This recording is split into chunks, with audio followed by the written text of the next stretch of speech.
नमस्कार मित्रों, Rajasthan education classes YouTube channel में आपका स्वागत है।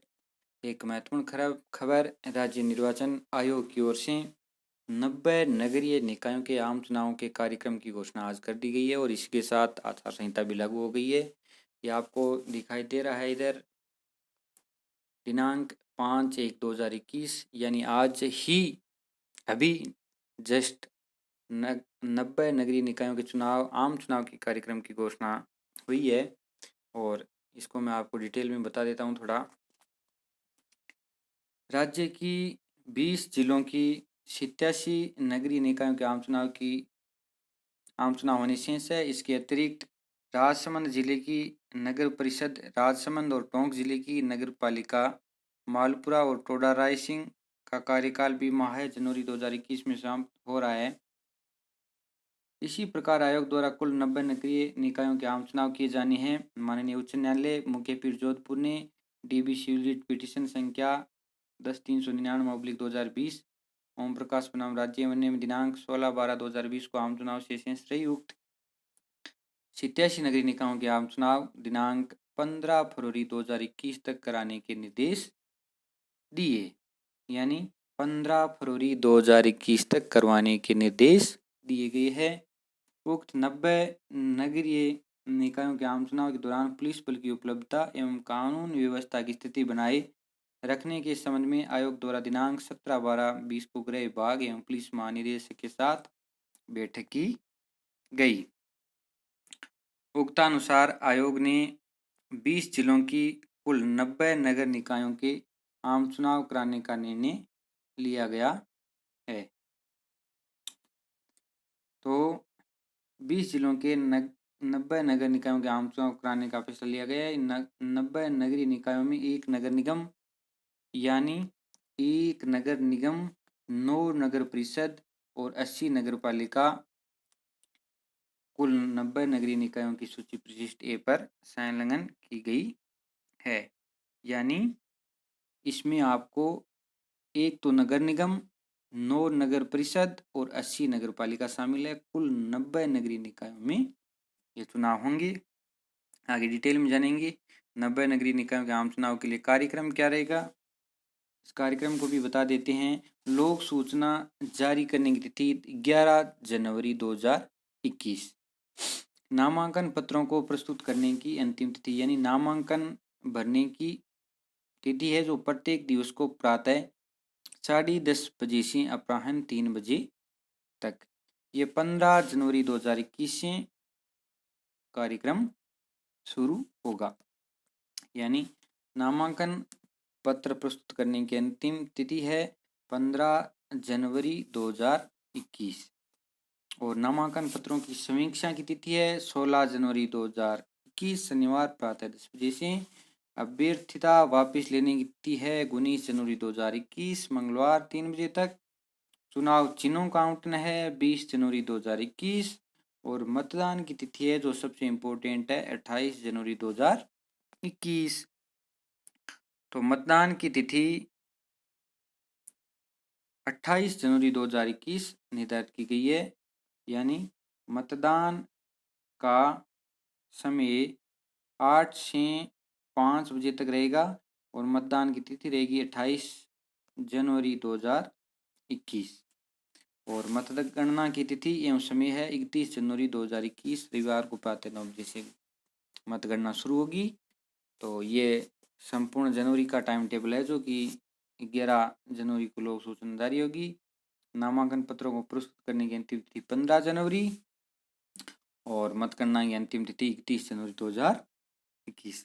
और खास बात से मतदान की तिथि इम्पोर्टेंट है, 28 जनवरी को मतदान होगा और 31 तारीख को मतगणना होगी, यानी उनका रिजल्ट आएगा। आगे चलते हैं।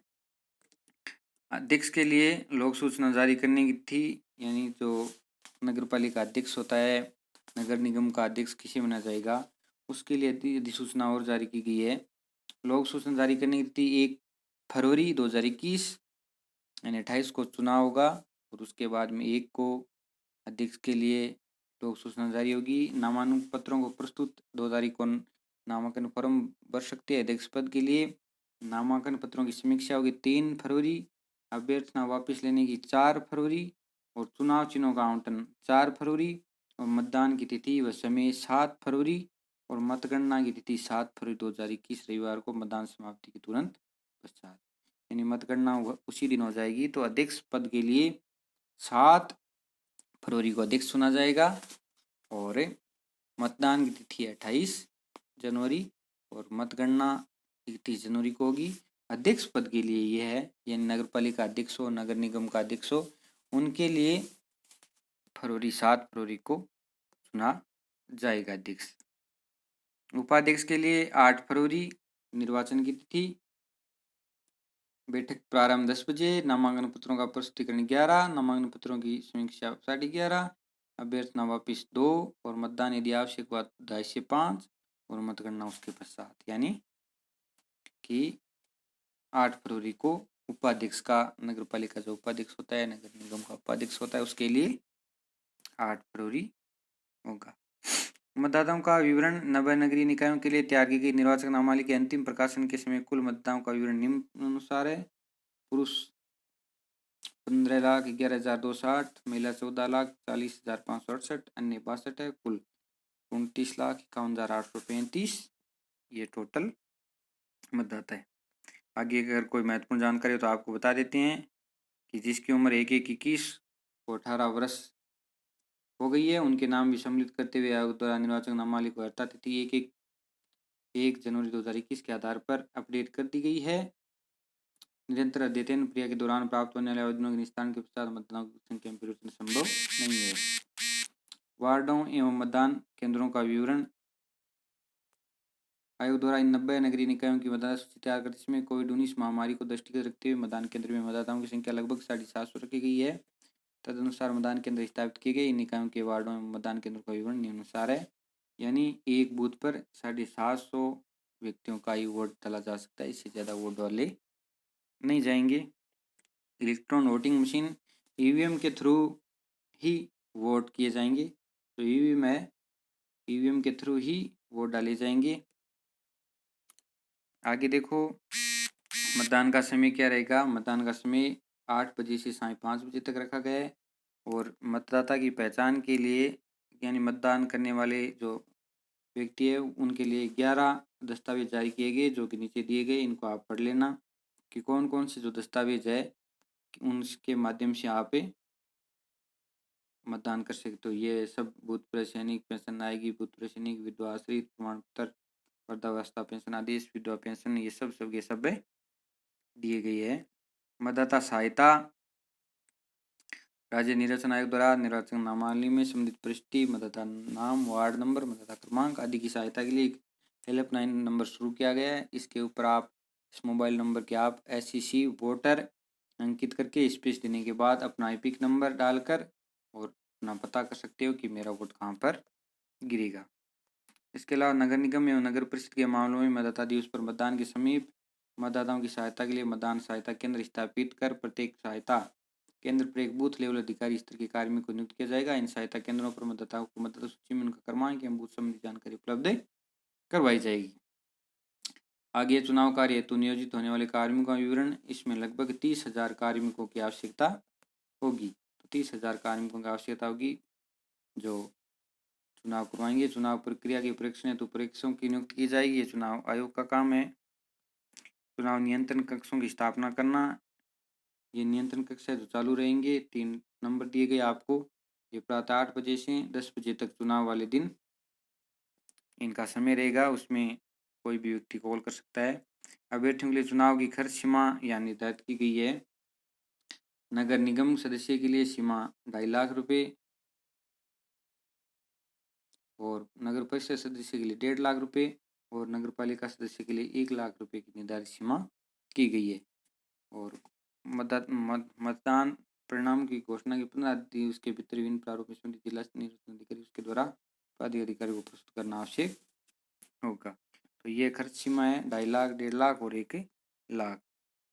आगे चलते हैं। लाउड स्पीकर का उपयोग निर्वाचन अधिकारी द्वारा प्राधिकृत अधिकारी की लिखित अनुमति प्राप्त करनी आवश्यक होगी। इसका प्रयोग रात्रि 8 बजे से प्रातः 8 बजे तक पूर्णतः प्रतिबंधित रहेगा, यानी इस समय में लाउड स्पीकर का प्रयोग नहीं किया जा सकता। दिव्यांगजन मतदानों के लिए विशेष सुविधा। दिव्यांगजन के लिए क्या सुविधा दी गई है वो भी आप देख लो। इनको सहायता प्रदान करने के लिए 24/19 द्वारा समस्त जिला निर्वाचन अधिकारियों को निर्देश दिया गया है कि ऐसे मतदाताओं की मैपिंग करें, प्रत्येक जिले के नोडल अधिकारी नियुक्त करने, दिव्यांगजनों को मतदान के लिए मतदान बूथ तक लाने और उन्हें वापस छोड़ने सहित मतदान केंद्र पर सुगम सुविधाएं उपलब्ध करवाई जानी चाहिए। कोविड-19 संक्रमण हेतु बचाव हेतु गाइडलाइन जारी की गई है और आदर्श आचार संहिता चुनाव कार्यक्रम की घोषणा के साथ ही संबंधित क्षेत्रों निकायों में आदर्श आचार संहिता के प्रावधान तुरंत प्रभाव से लागू हो गए हैं, जो चुनाव प्रक्रिया समाप्त तक लागू रहेंगे। यानी आज से ही आचार संहिता लागू हो गई है और जो कि चुनाव प्रक्रिया तक लागू रहेंगे। इसलिए जो प्रिंसिपल, व्याख्याता, वरिष्ठ अध्यापकों के जो ट्रांसफ़र होने थे उन पर रोक लग गई है, वो ट्रांसफ़र भी नहीं होंगे। और इसके साथ साथ जो माध्यमिक शिक्षा बोर्ड द्वारा रीट का आयोजन किया जाएगा उसकी विज्ञप्ति जारी हो चुकी है चुनाव आयोग की आचार संहिता से पहले, तो उसके ऊपर फर्क नहीं पड़ेगा। आगे देखो, आचार संहिता प्रारंभ हो गई है, सभी आचार संहिता से प्रभावित नहीं होंगे, यानी जो पहले से जो कार्य चल रहे हैं वो प्रभावित नहीं होंगे। और चुनाव के संचालन के लिए कार्मिकों अधिकारियों की आवश्यकता कारण 20 जिलों में समस्त विभागीय अधिकारियों का स्थानांतरण पर पूर्ण प्रतिबंध होगा। इन कर्मचारियों अधिकारियों के स्थानांतरण चुनाव की घोषणा से पूरे हो चुके हैं, लेकिन चुनाव की घोषणा से पूरे कार्य मुक्त या कार्यक्रम नहीं किया गया है।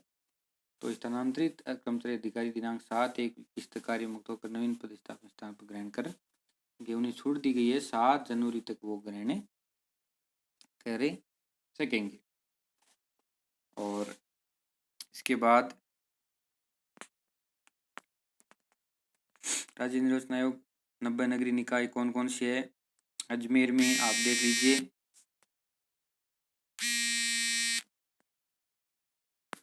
इसके बाद में अजमेर, बांसवाड़ा, बीकानेर, अजमेर, बांसवाड़ा, बीकानेर में नोखा, देशनोक और डूंगरगढ़ में चुनाव होंगे। भीलवाड़ा, बूंदी, प्रतापगढ़, चित्तौड़गढ़,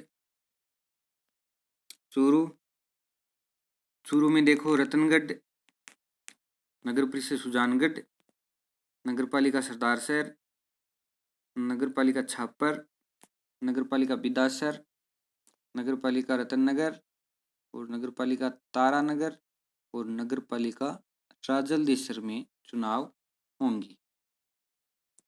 डूंगरपुर, हनुमानगढ़, जैसलमेर, जालोर, झालावाड़, झुंझुनू, नागौर,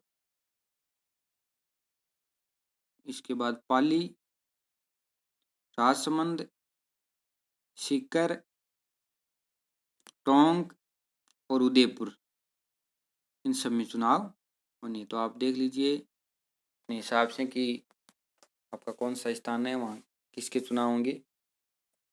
तो ये जो महत्वपूर्ण जानकारी है, अभी आचार संहिता लागू हुई है और अभी ये राज्य निर्वाचन आयोग का नोटिफिकेशन आया है।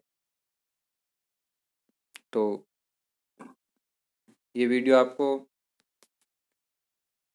अच्छा लगा होगा। निर्वाचन आयोग द्वारा अधिसूचना जारी कर दी गई है, इसके साथ आचार संहिता प्रारंभ हो गई। जब तक चुनाव संपन्न होंगे तब तक आचार संहिता लागू रहेगी। तो आपको अगर जानकारी अच्छी लगी हो तो आप चैनल को जरूर सब्सक्राइब कर लें। राजस्थान एजुकेशन से संबंधित सारी वीडियो आपको चैनल पर मिल जाएंगी, निरंतर अपलोड होते रहेंगी। धन्यवाद।